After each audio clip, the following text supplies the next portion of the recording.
Todas las noches han sido lindas, pero esta noche hay algo especial, ¿no es así? Y es la presencia de Dios. La presencia de Dios en su día especial. Esta noche hemos sido bendecidos a través de la alabanza. Qué lindo lo que dijo el salmista, ¿no es así? Estaba en el foso, en el lodo, y el Señor lo sacó de allí, lo puso sobre él mismo, que es la peña, y le pone un cántico nuevo. Eso se llama conversión, ¿verdad?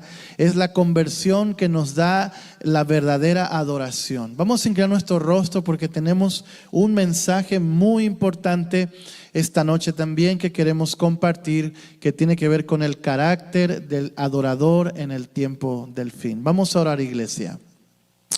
Eterno Dios y Padre amante, noche tras noche, Señor, hemos sido bendecidos por tu palabra y queremos abrirla una vez más. Sabemos, Señor, que cada vez que tu palabra se abre, oh Dios, bendiciones abundantes vienen sobre nuestra vida. No ha existido nunca un reavivamiento sin abrir la palabra. Por eso en esta hora, Señor, te damos gracias por lo que ha ocurrido durante toda esta semana y en el inicio de este día especial. Ven a bendecirnos con tu Santo Espíritu. Escóndeme detrás de este púlpito, Señor, y que tu gloria se manifieste con un cántico nuevo en nuestros corazones. Esto lo pedimos, Señor, en el nombre de Jesús. Amén y amén. ¿Qué es el carácter, iglesia? ¿Será importante entonces el carácter? ¿Qué es el carácter? El carácter es como un edificio. ¿Sabían ustedes que todos los días nosotros construimos nuestro carácter o lo destruimos? El carácter se va formando de las acciones, de todo lo que hacemos en el día. No sé qué hiciste temprano, si tuviste un tiempo con la palabra de Dios, si oraste, pero si lo hiciste, vas edificando un edificio derechito, hermoso. Pero si tienes malos hábitos, el edificio se va tornando un poco difícil, grotesco, y entonces tenemos caracteres defectuosos. Pero en realidad es muy importante entender qué es el carácter y sobre todo aquellos que esperamos a Cristo en estos últimos días. Vamos a la palabra de Dios y lo primero que encontramos es que el carácter se empieza a formar ¿dónde? En la mente. Fíjense lo que dice Romanos capítulo 12, el versículo 2. No os conforméis ¿a qué? A este siglo, sino ¿qué cosa? Transformaos por medio, y aquí viene la palabra clave, ¿por medio de qué? De una renovación de nuestro entendimiento, para que comprobéis cuál sea la buena voluntad de Dios, que es ¿qué cosa? Agradable y perfecta. ¿Cómo es la voluntad de Dios, iglesia? Agradable y perfecta. Yo pregunto siempre cuando leo este texto, ¿les gustaría a ustedes realmente conocer la voluntad de Dios? ¿No les gustaría conocer la voluntad de Dios? Si conociéramos la voluntad de Dios, tal vez no habríamos sufrido como hemos sufrido. Si hubieses conocido la voluntad de Dios, tal vez no habrías empezado ese negocio que empezaste. Si hubieses conocido la voluntad de Dios, tal vez no hubieses entrado en esa amistad que entraste. Conocer la voluntad de Dios es muy importante, iglesia, porque es agradable y ¿qué es? Perfecta. La voluntad de Dios es agradable y perfecta, pero ¿cómo se obtiene? ¿Cómo se comprueba? Cuando hay una renovación ¿de qué? De nuestra forma de pensar. Todo lo que pensamos lo convertimos en acción y toda acción se convierte en un hábito y los hábitos de nuestra vida son los que van formando al final ¿qué cosa? Un carácter. Ahora, el carácter a veces se confunde con temperamento o personalidad. ¿Sabían ustedes que hay gente que tiene una personalidad muy agradable pero tiene un mal carácter? ¿Qué es la diferencia entre personalidad y carácter? La personalidad es lo que tú eres cuando todo el mundo te ve. Eso es personalidad. Pero carácter es lo que tú eres cuando nadie te está viendo. Eres tú, tu forma auténtica de ser. Ese es tu carácter. Lo que tú eres cuando la iglesia te ve, eso se llama personalidad. Lo que tú eres cuando nadie te ve, eso se llama carácter. Muy bien, avancemos. Fíjense lo que dice el Salmo 15 del 1 al 5. Entendemos a través de este salmo que el carácter se muestra en la conducta. El carácter es visible en la forma en que nosotros nos conducimos. Y aquí está hablando de aquellos que entrarán en la presencia de Dios. Dice, Jehová, ¿quién habitará en dónde? En tu tabernáculo. ¿Quién morará en tu monte santo? Y aquí vienen las características, los caracteres de aquellos que van a vivir ¿con quién? Con Dios la eternidad. Dice, el que anda ¿en qué? Integridad y hace justicia. El que habla verdad ¿en qué? En su corazón. El que no calumnia con su lengua, ni hace mal a su prójimo, ni admite reproche alguno contra su vecino. Sigamos leyendo. Ahora el versículo 4 y 5. Aquel a cuyos ojos el vil es menospreciado, pero honra a los que temen a Jehová. El que aún jurando en daño suyo, no por eso cambia. Quien en su dinero no dio a usura, ni contra el inocente admitió cohecho. El que hace estas cosas, ¿qué? No resbalará jamás. El Salmo 15 es un cántico sobre el carácter de aquellos que vivirán antes de que Cristo venga. Es un carácter que se ha dejado moldear por el Espíritu Santo en santidad y que permiten que Dios vaya moldeando cada día su vida de tal manera que son un testimonio para el mundo. Fíjense lo que dice 2 Corintios 3, 18, que de paso lo que nosotros conocemos como santidad es simplemente el carácter en madurez, desarrollado. Cuando tu carácter se va desarrollando, tú estás creciendo en tu santidad. Y la santidad ya la estudiamos esta semana. ¿Se acuerdan? Fíjense lo que dice 2 Corintios 3, 18. Por tanto, nosotros todos, mirando como a cara descubierta, como en un ¿qué? Espejo, ¿qué cosa? La gloria del Señor, somos transformados de gloria en gloria. ¿En qué? En la misma imagen, ¿por medio de qué? ¿Quién es el encargado de acercarnos a la semejanza de Dios? Es el Espíritu Santo. ¿Ya ven por qué es importante tener el Espíritu Santo? ¿Cuál es el mensaje de este versículo? El mensaje de este versículo, iglesia, es que si tú quieres cambiar tu carácter, tienes que empezar a ver ¿a quién? La gloria de Dios. Tienes que empezar a mirar a Jesús. Tienes que empezar, porque el principio se llama, ese versículo que está ahí habla del principio de la contemplación. ¿Sabían ustedes que cuando uno ve mucho a una persona se empieza a parecer a esa persona? ¿Ustedes han visto por qué aparecen las modas? Las modas, ¿por qué aparecen? Porque un futbolista se hizo un corte todo extraño y ¿qué hacen los muchachos? Como lo pasan viendo jugar, lo admiran, empiezan ¿a qué? A cortarse el cabello igual. Yo recuerdo una vez que me fui a cortar el cabello en mi país y el que me iba a cortar dice, quiero el corte de Boateng. Me dijo así, yo, ¿y quién es Boateng? Yo que sabía quién era Boateng, era un futbolista que tenía un corte horrible. Ese me querían hacer. Yo no quiero ningún corte de Boateng.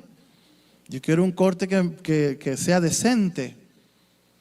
Porque cuando miramos mucho, lo que miramos nos va transformando. Si usted solo se pasa viendo los anuncios de McDonald's, ¿qué usted cree que va a pasar con usted? Se va a poner bonito como una hamburguesa. Porque el principio es que lo que contemplamos nos vamos pareciendo a lo que contemplamos. Así que escojamos bien qué estamos viendo, iglesia. Y la hermana White en El Camino a Cristo da una cita certera respecto a esto. Ella dice que nuestro peor error es vernos a nosotros mismos. ¿Sabes por qué no has avanzado en tu carácter? ¿Sabes por qué no has desarrollado tu carácter? Porque te fijas mucho en ti. Dice la hermana White en El Camino a Cristo, fijemos los ojos en Cristo. Porque al mirar a Cristo, que es nuestro modelo, seremos ¿qué cosa? Vamos a empezar a imitar las cosas que hacía ¿quién? Cristo. Pero si nos vemos solo a nosotros, vamos a ver nuestros errores, lo que nos falta, nuestros defectos. Hay gente que vive toda la vida viéndose para sí, y no permite otra mirada. Pero saben, amados, si empezamos a ver la cruz, si empezamos a ver a Cristo, esto poco a poco dice, seremos transformados ¿de qué? De gloria en gloria hasta la misma imagen como por el Espíritu de Dios. ¿Creen ustedes que Dios quiere que mejoremos? ¿Creen ustedes que Dios quiere transformar nuestro carácter? Sí, entonces tenemos que escoger dónde mirar. Avancemos. En Romanos, de paso, la palabra carácter aparece en la Biblia en Romanos 5, solo que se traduce como prueba. Es la palabra dokimé. Lo vamos a leer el texto y les voy a explicar qué está diciendo allí. Fíjense, Romanos capítulo 5, versículos 3 y 4 dice, y no solo esto, sino que también nos gloriamos en las tribulaciones, o sea, en las pruebas, sabiendo que la tribulación que produce paciencia. ¿Cuántos han pasado una tribulación aquí? ¿O la están pasando? ¿Cuál es el beneficio de la tribulación? Nos hace pacientes. Y la paciencia, miren que es como una escalera. La tribulación nos da paciencia. Y la paciencia nos da dokimé. Es la palabra que quiero explicar. La paciencia nos da, la palabra dokimé realmente es carácter. La paciencia nos da carácter y el carácter nos da esperanza. ¿Están conmigo? Esa es la escalera de Romanos. La tribulación me hace paciente y cuando yo empiezo a ser paciente voy desarrollando un carácter que es el que Dios quiere preparar para el reino de los cielos. Eso es importante. Ahora, esta noche vamos a analizar algunas historias y vamos a comenzar con esta, porque cuando hablamos de carácter tenemos que hablar de lo que significa adorar a Dios en espíritu y en ¿qué?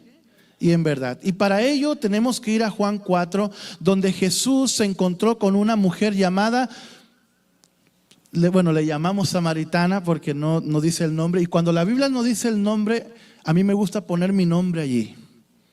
Cuando tú ves que la Biblia no menciona el nombre del personaje, pon tu nombre allí. Y él empieza a conversar con ella y en su conversación entre ellos dos, llega un momento en que ella le dice, bueno, ¿a dónde es que hay que adorar? Voy a contarles un poquito.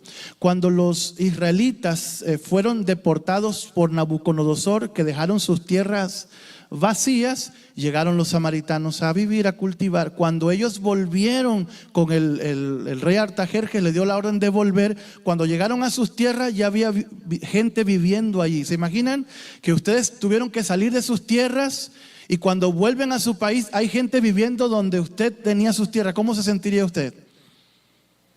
Comenzó un problema serio, correcto. Comenzó un problema serio. Oye, esta es mi casa. No, aquí ya yo vivo. Y ya los samaritanos tenían generaciones viviendo también allí. Así que ya hubo un problema entre estos dos pueblos, judíos y samaritanos. Aparte de eso, que si usted lee, por ejemplo, el libro de Esdras y Nehemías, se van a dar cuenta que cuando los israelitas empezaron a construir el templo, los samaritanos llegaron corriendo y dijeron, ¿les podemos ayudar? ¿Y saben qué le dijeron los judíos? Ustedes no nos van a ayudar aquí, es más, no pueden ni entrar aquí. Entonces los samaritanos tristes se fueron a buscar un monte llamado Gerizim y en el monte edificaron un templo y ahí adoraban a Dios en el monte Gerizim. Los judíos iban a Jerusalén y los samaritanos iban ¿a dónde? Al monte Gerizim. Y entonces viene el versículo 20, es lo que le está diciendo ella a Jesús. Nuestros padres adoraron en este monte. ¿Qué monte? Gerizim. Y vosotros decís que es en Jerusalén, que es el lugar donde se debe adorar. Y ahora miren lo que le dice Jesús. Jesús le dijo, mujer, créeme, que la hora que viene, cuando ni en este monte, ni en Jerusalén adoraréis al Padre. Lo que Jesús está diciendo aquí es que la adoración no se limita a un templo. La adoración no se limita a un programa. Debemos entender que la adoración es desde que yo me levanto hasta que yo me acuesto. La vida es la adoración. Cuando tú trabajas, cuando tú estudias, cuando vas en el carro y alguien se te pasa delante en el semáforo, ahí estás adorando a Dios. La adoración no se limita a 15 minutos de servicio de canto. La adoración es nuestra propia vida las 24 horas. ¿Están conmigo? Y tal vez voy a mencionar algo delicado, pero debo hacerlo. Hace algunos días atrás, una hermana se me acercó y me dijo: pastor, fíjese que hay una hermana ahí en la iglesia que está llevando aretes y los trae. ¿Qué podemos hacer? Y yo dije: ¿y qué es peor? Y cuando yo dije ¿qué es peor?, ella se sintió, me interrumpió, no me dejó ni terminar lo que yo iba a decir. Me dijo: ya sé, pastor, ya sé que es peor estar chismeando. Me dijo así. O sea, ella misma se empezó a regañar por andar hablando mal de la otra. Que eso no, saben que no debe hacer así. Si usted ve algo, usted tiene que acercarse a la persona. Lo dijo Jesús. Pero yo ni le iba a decir de chisme ni nada. Yo lo que le iba a decir es: ¿qué es peor? Y ahora les pregunto a ustedes: ¿qué es peor? Ella no me dejó terminarlo, pero ustedes sí, porque yo estoy predicando aquí. ¿Qué es peor? ¿Una persona que viene con aretes a la iglesia o una persona que se los quita para venir a la iglesia y cuando sale se los vuelve a poner? ¿Qué es peor? Díganme. ¿Qué es peor? Ponérselo y venir con los aretes, o sea, ser auténtico ante Dios, decir: yo uso aretes, vengo aquí, aunque me van a ver feo, vengo aquí porque yo uso aretes. O aquellos que entrando ahí, bajándose del carro, se quitan los aretitos y entran sin aretes para ponerse después. ¿Qué es peor? Díganme ustedes. Saben, amados, hay una realidad. Tenemos que ser auténticos ante Dios, auténticos. No nos engañemos, iglesia, porque Dios no mira este momento de adoración. Dios mira nuestra vida completa. Amén. Yo no estoy promoviendo el uso de joyas. Lo que estoy diciendo es que seamos ante Dios lo que somos cuando venimos a la iglesia y cuando ¿qué? Cuando no estamos en la iglesia. Voy a seguir. Jesús le dice: vosotros adoráis lo que no sabéis, nosotros adoramos lo que sabemos, porque la salvación viene de los judíos. Jesús le está diciendo allá: es cierto que tú crees que hay el prejuicio sobre los samaritanos, pero ustedes también tienen prejuicios sobre los judíos. Y luego le dice las palabras que son las palabras claves de esta noche, iglesia. Mas la hora viene, le dice Jesús a ella, y ahora es decir, ya llegó, cuando los verdaderos adoradores adorarán al Padre ¿en qué? Espíritu y qué? En espíritu y verdad. Porque también el Padre a tales adoradores, ¿qué cosa? ¿Sabían ustedes que Dios está buscando adoradores? Los está buscando que le adoren en espíritu y qué?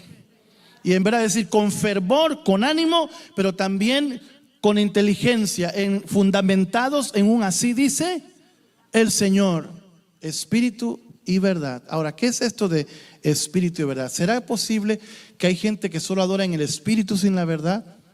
Con fervor, pero no sabe ni qué está haciendo. Y hay otros que tienen mucha verdad y no están disfrutando la vida en el espíritu. Les busqué unos ejemplos en la Biblia, pero fíjense que Jesús le sigue diciendo a ella: Dios es espíritu, y los que le adoran, los que venimos a adorarle, ¿cómo debemos adorarle? De una manera espiritual, pero también ¿en qué? En verdad, es decir, con fervor, con ánimo, con nuestro corazón, pero también con inteligencia, con sabiduría. Es necesario que le adoren. Y estaba buscando en la Biblia alguna historia de alguien que adoraba en verdad pero no en espíritu, y otro que adorara en espíritu y no en verdad, para que viéramos la diferencia. Y quiero compartirlo esta noche con ustedes. Por ejemplo, este caballero que está aquí es el hermano mayor del hijo pródigo. Muy poco se habla de él cuando se predica en Lucas 15. ¿Se acuerdan ustedes del hermano mayor del hijo pródigo? ¿Quién ustedes creen que es el personaje principal de esta historia? ¿El hijo pródigo o el papá? ¿Quién es el personaje principal de Lucas 15? El papá. El papá fue a buscar al perverso ese que se había ido a gastar todo por allá, pero a este también lo fue a buscar. Ahora, ¿por qué lo fue a buscar? ¿Por qué está enojado? ¿Por qué está molesto? Si él nunca se fue un hijo obediente, estaba allí, estaba en la verdad, nunca gastó su dinero en mala cosa. ¿Por qué está amargadito? Había hecho las cosas bien, pero no era feliz. Saben, amados, voy a decir algo con mucho cariño.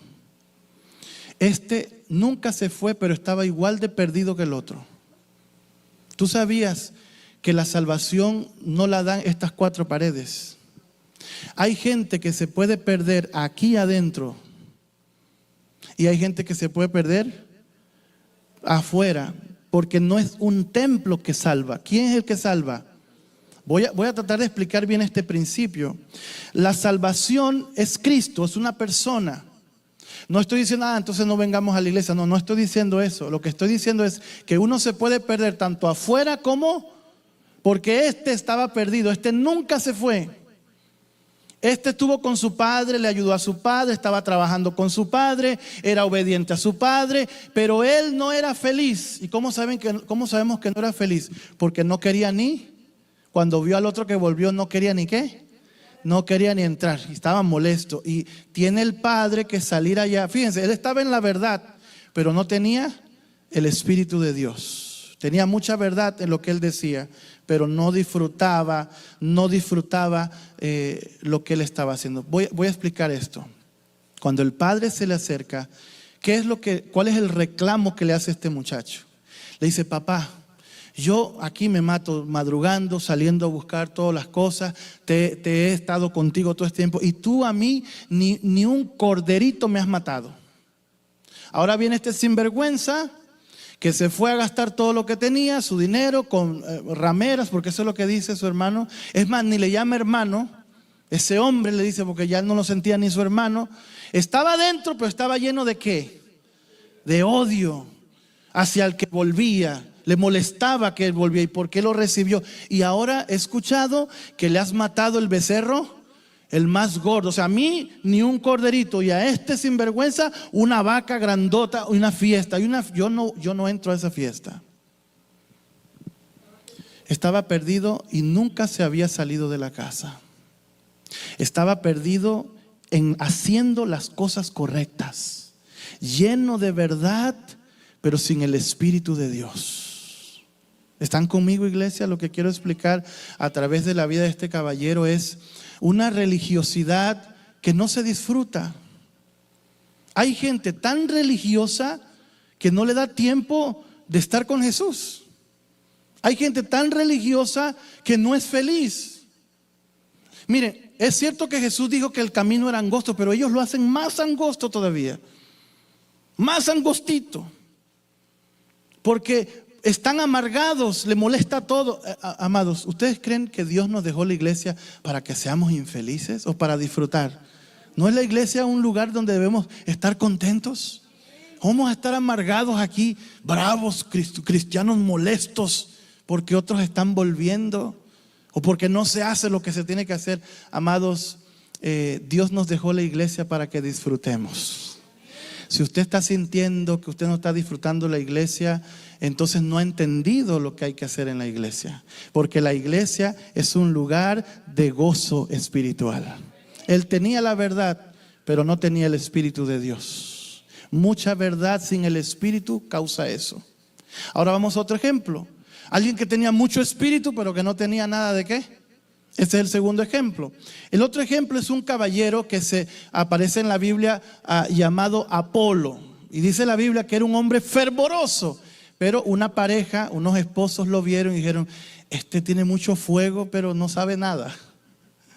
Tenía mucho espíritu, mucho ánimo, mucha alegría, pero no sabía ni qué era lo que estaba diciendo en profundidad. Miren lo que dice la Biblia referente a ellos. Dice Hechos capítulo 18, hablando de Apolo. Había sido instruido en el camino del Señor y siendo de espíritu ¿qué? Era animado. Apolo era un hombre bárbaro, lleno de fuego. Hablaba y enseñaba diligentemente lo concerniente al Señor, aunque solamente conocía ¿qué cosa? O sea, no tenía la verdad completa. Tenía el espíritu, pero no tenía la doctrina. ¿Y qué sucedió? Dice, y comenzó a hablar con denuedo en la sinagoga.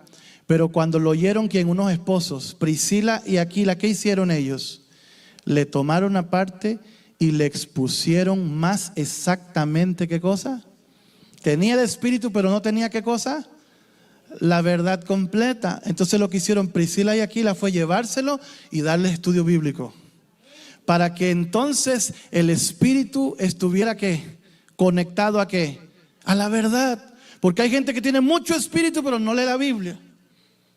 Está lleno de fervor, pero no un fervor pensante, inteligente, racional. Y por eso escuchamos en la palabra de Dios, por ejemplo, lo que le dijo Jesús a Nicodemo. ¿Saben que las palabras de Jesús a Nicodemo es exactamente lo que Jesús le dijo a la mujer samaritana?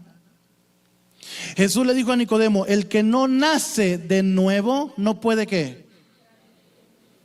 Lo que quiero decir es que la verdadera adoración es el resultado de abrirle el corazón a Dios, de nacer de nuevo. Nadie puede adorar correctamente en espíritu y en verdad si no le abre el corazón a Dios. Es Dios en el corazón que te va a hacer un verdadero adorador en espíritu y en verdad. Y miren lo que dice 1 Corintios, el apóstol Pablo lo explica bien en este versículo. ¿Qué pues? Oraré con el espíritu, pero oraré también ¿con qué? ¿Ven la relación? Son las palabras de Jesús. Vamos a orar con el espíritu, con fervor. No hay ningún pecado en ser fervoroso en lo que hacemos, pero ese fervor tiene que ir conectado ¿con qué? Con la razón, con el entendimiento. Y luego dice, ¿cantaré con qué? Con el espíritu, hermanos. Hay que cantar con alegría. Usted no puede pasar aquí adelante y decir, Cristo viene. ¿Y eso no da ganas de que Cristo venga? ¿Cómo se tiene que decir que Cristo viene? Dígame. ¿Cómo lo dirían ustedes? Hermanos, ¿ustedes en qué Cristo viene? Cristo viene, hermanos, Cristo viene. No, Cristo viene, iglesia. Espíritu, pero cantaré con el espíritu, pero también cantaré ¿con qué? Con el entendimiento. Es una fusión entre las emociones y la razón.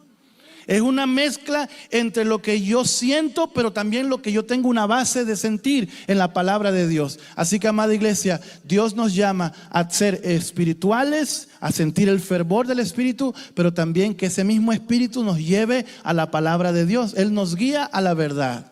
Esa es la verdadera adoración. Y por ello esta noche quiero concluir este mensaje, iglesia, dándole un consejo a los músicos. ¿Me lo permiten? Dice la primera regla de la consejería: nunca des un consejo si no te lo han pedido. Pero como ustedes me invitaron, me imagino que me invitaron para darles algunos consejos. Les voy a dar 7 consejos antes de finalizar este mensaje de esta noche. Consejos para los músicos, para los que adoran. El primero, iglesia, entendiendo lo que acabamos de decir, yo quiero recomendar a todos los músicos que en primer lugar busquemos una consagración con Dios. La consagración es muy importante. El número 2 es parecido y está intrínseco con el primero. Debemos recibir primero, ¿para qué? Para poder ofrecer. Un vaso vacío no puede bendecir. Es un vaso ¿qué? Que se llena primero, puede. Fíjense, nosotros, por ejemplo, una de las cosas que a veces cuesta en la iglesia es que salgamos a hacer la obra misionera. Pero cuando leemos la Biblia, encontramos que a veces nos saltamos una parte de eso. Jesús dice así la Biblia: y Jesús llamó a 12 para que estuviesen con él. ¿Lo han leído? ¿Para qué los llamó? Para que estuviesen con él. Y después dice, para enviarlos ¿a qué? ¿Qué pasó antes de enviarlos? A veces queremos mandar a la gente sin haber recibido primero. Fíjense, el fracaso en el evangelismo, el fracaso en la obra misionera es porque queremos mandarlos, enviarlos sin primero que estén ¿con quién? El primer paso del evangelismo es estar con Jesús. Antes de cantar, antes de yo dar un especial aquí, yo necesito ir a la fuente de bendición, que es Dios, que es Cristo. Dice, y el Señor llamó a 12 para que estuviesen con él. Nos saltamos ese paso. Por eso fracasamos cuando a veces queremos conquistar el mundo para Cristo. Porque antes de ir tenemos que venir a Él. Una iglesia consagrada, el primer punto de agenda de evangelismo debe ser la consagración de la iglesia. Una iglesia consagrada nadie la detiene. Pero a veces queremos mandar de 2 en 2, de 3 en 3. Sin consagración no hay victoria. Número 3, es importante que los músicos tengan una vida devocional significativa. Porque está todo relacionado.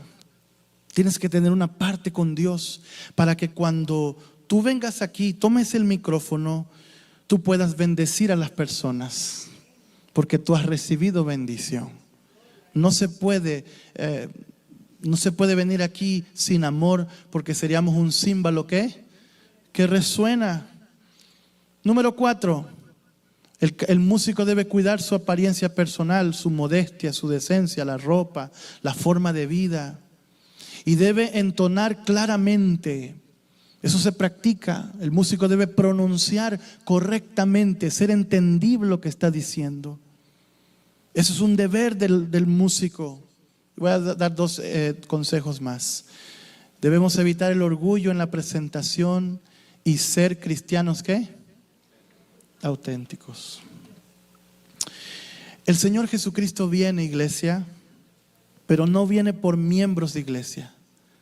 Él viene por discípulos que están permitiendo que el Espíritu Santo desarrolle ese carácter que nos llevará a recibir el sello de Dios y que permitirá su obra en nosotros. Pregunto esta noche, ¿cuántos queremos consagrar nuestra vida y decirle: Señor, pongo aquí mi carácter defectuoso para que tu Espíritu me ayude a ser un adorador en espíritu y en verdad? ¿Les gustaría decirle eso al Señor esta noche?